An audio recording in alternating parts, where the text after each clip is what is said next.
कर ऐसा लग रहा था जैसे हवेली काफी समय से बंद हो। चारों तरफ सिर्फ सन्नाटा ही पसरा हुआ था, जो वहां के माहौल को काफी डरावना बना रहा था। हवेली के अंदर एक कमरे में जो पूरा अंधेरे से डूबा हुआ था, वही एक लड़की जो दुबली पतली सी डरी सहमी बैठी हुई थी। उसके पैरों में जंजीर लगी हुई थी। वो एक कोने में दुबक कर बैठी हुई थी। तभी उस अंधेरे कमरे का दरवाजा हल्का सा खुलता है और दो आदमी कमरे के अंदर आते हैं। अंदर आकर वो दोनों में से एक पतले आदमी आगे आकर एक कैंडल जलता है, जिससे उस कमरे में थोड़ा सा उजाला हो जाता है। वही वो लड़की कमरे में रोशनी देखकर और भी ज्यादा डर जाती है। वो खुद को समेटती हुई पीछे घिसकने लगती है। इस वक्त उसके आंखों में बेइंतहा डर साफ देखा जा सकता था। दोनों में से एक पतला आदमी जिसके हाथों में कुछ सामान था, वो इस सामान को वहीं पे रखकर कमरे से बाहर चला जाता है। उस आदमी के जाते ही दूसरा आदमी, जो दिखने में हट्टा कट्टा लग रहा था, कमरे के अंदर आकर वो दरवाजा वापस से बंद कर देता है। एक नज़र उस डरी सहमी लड़की को देखता है और फिर साइको की तरह हंसते हुए अपने कदम लड़की की तरफ बढ़ाने लगता है। इस वक्त उस आदमी के चेहरे में लस्ट साफ दिखा जा सकता था। लड़की डर के मारे पीछे हो रही थी। उस लड़की को खुद से डरता देखकर वो आदमी के चेहरे में एक अलग सा ही सेटिस्फैक्शन दिखाई देने लगता है। वो आदमी उस लड़की के बिल्कुल करीब आकर बड़े ही बेशर्मी से बोलता है, अन्वी डार्लिंग, कैसी हो? तुम्हें पता है मैं पिछले एक हफ्ते से तुम्हारे लिए बहुत ज़्यादा तड़प रहा था, इसलिए आज जब मुझसे रहा नहीं गया तो मैं तुमसे मिलने आ गया। बोलते हुए वो उस लड़की के और भी करीब आ जाता है, जिससे वो लड़की कांपने लगती है और उस आदमी को खुद से दूर करने की कोशिश करती है। जिसे देखकर वो आदमी बोलता है, अन्वी अन्वी डार्लिंग, तुम जानती हो मैं तुमसे कितना प्यार करता हूँ और फिर भी तुम मुझे मना करके अपने बच्चे की जान खतरे में डाल रही हो। बच्चे का नाम सुनकर वो लड़की, जिसका नाम अन्वी था, वो एकदम शांत हो जाती है। उसके आंखों से आंसू बहने लगते हैं। कुछ देर बाद वहां पे लड़की की बिलक बिखक कर रोने और चीखने चिल्लाने की आवाजें कमरे से आने लगती है। कमरे की मोमबत्ती भी बुझ गई थी। आखिरकार कई घंटे बाद लड़की की आवाजें आनी बंद हो जाती है। वो आदमी उठता है और उस अधमारी सी लेटी हुई लड़की को देखते हैं, जिसकी हालत खराब हो रखी थी। वो आदमी कुछ इंजेक्शन लड़की को लगाता है और फिर बेहोश पड़ी लड़की को एक किस करके कमरे से बाहर चला जाता है।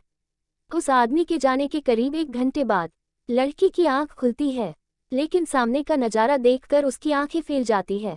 वो डर से सिर्फ एक ही डायरेक्शन में देखने लगती है, जहाँ पे उसे बहुत सारे लाल आंखें दिखाई दे रहा था, जो धीरे धीरे उसकी तरफ ही आ रहे थे।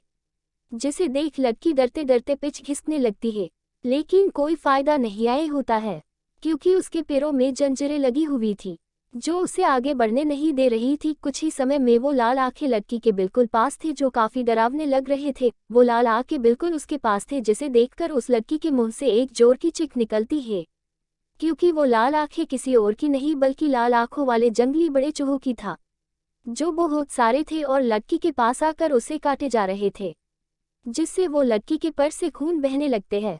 वो जोर जोर से चिल्लाने लगती है और मदद के लिए पुकारती है, लेकिन उसका सुनने फायदा नहीं होता है, क्योंकि वहाँ पे कोई नहीं था उसकी चीख सुनने के लिए। लड़की चाह कर भी भाग नहीं पा रही थी जंजीरों की वजह से। काफी देर तक लड़की ऐसे ही लड़की की दर्द से चीखती चिल्लाती रही।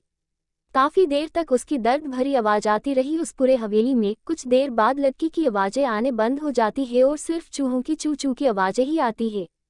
करीब 2 घंटे बाद 2 कार हवेली के बाहर रुकती है और उसमें से कुछ बॉडीगार्ड्स पहले बाहर निकलते हैं, फिर आगे आके दूसरे कार का गेट खोलते हैं, जिसमें से एक लड़की बाहर निकलती है, जो यही करीब 25 या 26 साल की होगी। उस लड़की ने मॉडर्न कपड़े पहने हुए थे और ढेर सारा मेकअप चेहरे पे लगाई हुई थी। वो लड़की अपने टक टक हील की आवाज के साथ हवेली के अंदर जाने लगती है और अपने पीछे आ रहे आदमियों से पूछती है, हो गया जो मैंने कहा था?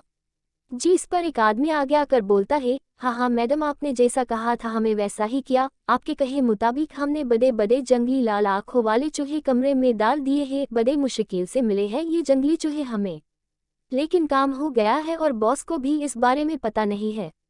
उस आदमी की बात सुनकर लड़की के चेहरे में शातिर स्माइल आ जाती है और वो उस आदमी को अपने पर्स से कुछ नोटों का बंडल निकाल कर देते हुए बोलती है, गुड, तुमने बहुत अच्छा काम किया है, ये रहा तुम्हारा इनाम। वो आदमी पैसे ले लेता है और फिर कुछ बोलता है, जिस पर लक्की बोलती है, हाँ मुझे याद है, तुम इसकी टेंशन मत लो, वो तुम्हें मिल जाएगा। बोलते हुए वो लोग हवेली के अंदर आते हैं और आगे की तरफ बढ़ने लगते हैं। कुछ देर बाद वो लोग एक कमरे के बाहर रुकते हैं जिसे काफी सिक्योरिटी के साथ बंद करके रखा गया था। लक्की इशारा करती है तो उनमें से एक आदमी आगे आके अपने जेब से चाबी निकालता है और उस दरवाजे को खोलता है, फिर एक बटन प्रेस करता है जिससे वहां पे डिम येलो लाइट जल जाती है। वो लड़की अपने आदमियों के साथ आगे बढ़ने लगती है। कुछ देर बाद एक और दरवाजा उनके सामने आता है। ऐसे 3 दरवाजे खोलने के बाद फाइनली वो लोग एक कमरे के अंदर थे जहाँ पे एक लड़की बेहोश पड़ी हुई थी, उसके पैरों में जंजीरें लगे हुए थे। वो लड़की देखने में काफी खूबसूरत थी। भले ही वो लड़की ने जूने मेले कपड़े पहने हुई थी, लेकिन फिर भी उसके चेहरे की चमक और खूबसूरती कम नहीं कर पा रही थी। अभी लड़की बेहोश थी, उसके पैर में जख्म थे जो काफी ताजे लग रहे थे, उनमें से खून भी लगा हुआ था। वो बाहर से आई मॉडर्न लड़की के साथ आए सभी आदमी अपनी हवस भरी नजरों से बेहोश लड़की को देखते हैं, जिसे वो मॉडर्न कपड़े वाली लड़की खूब अच्छे से समझ रही थी। वो लड़की उन आदमियों को कुछ इशारा करती है, जिसे समझकर 2 आदमी बाहर जाते हैं और कुछ ही देर में अपने साथ कुछ सामान लेके आता है और वही सामने टेबल में रख देते हैं। वो लड़की उन आदमियों को कुछ बोलती है और कमरे से बाहर जाने का इशारा करती है, जिसे समझकर वो सभी आदमी बाहर चले जाते हैं। कमरे में डीम लाइट जल रही थी। वो लड़की बड़े ही गौर से बेहोश पड़ी लड़की को देखती है और फिर साइड में रखे पानी के बोतल को उठा के पानी को उस बेहोश लड़की के ऊपर उड़ेलती है, जिससे वो लड़की की आंखें फफड़ाने लगती है और धीरे धीरे वो अपनी आंखें खोलती है। उसको अपने पूरे बॉडी में दर्द हो रहा था। लड़की की हालत बहुत ही खराब थी। धीरे धीरे लड़की होश में आती है तो उसे महसूस होता है कि अब वहाँ पे चूहे नहीं है और कमरे में डीम लाइट ऑन है, जिससे उस लड़की की घबराहट थोड़ी कम हो जाती है। फिर वो अपना सर इधर उधर घुमा के देखने लगती है तो उसकी नज़र अपने सामने खड़ी लड़की पे जाती है जो उसे ही देख रही थी। अपने सामने खड़ी लड़की को देख के जंजीरों से बंधी लड़की अपने बैठ चुके आवाज से ही रूंधे गले से बोलती है, क्यों कर रही हो तुम ऐसा मेरे साथ अनीशा? सब कुछ तो तुमने मुझसे छीन लिया है, मेरे सभी पैसे, प्रॉपर्टीज, मेरी पूरी फैमिली, मेरा सारा बिजनेस भी तो पहले से ही तुम्हारे नाम हो गए हैं, तो तुम क्यों मुझे यहाँ पे कैद करके रखी हुई हो?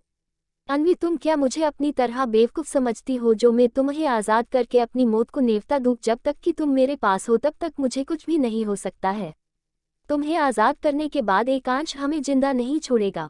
जब तक तुम एकांश की कमजोरी मेरे पास होगी तभी तक वो खुद शांति से जेल में रहेगा। अगर ऐसा नहीं होता तो वो कब का जेल से निकल जाता और खुद को बेगुनाह साबित भी कर लेता। लेकिन अब मुझे कोई भी डर नहीं है, क्योंकि आज तुम्हारे प्यारे पति देव यानी कि Ekansh Kapoor, the business tycoon number 1 businessman Ekansh Kapoor को आज फांसी होने वाली है झूठे मोलेस्ट के केस में, और ये सब तुम्हारी वजह से पॉसिबल हुआ है।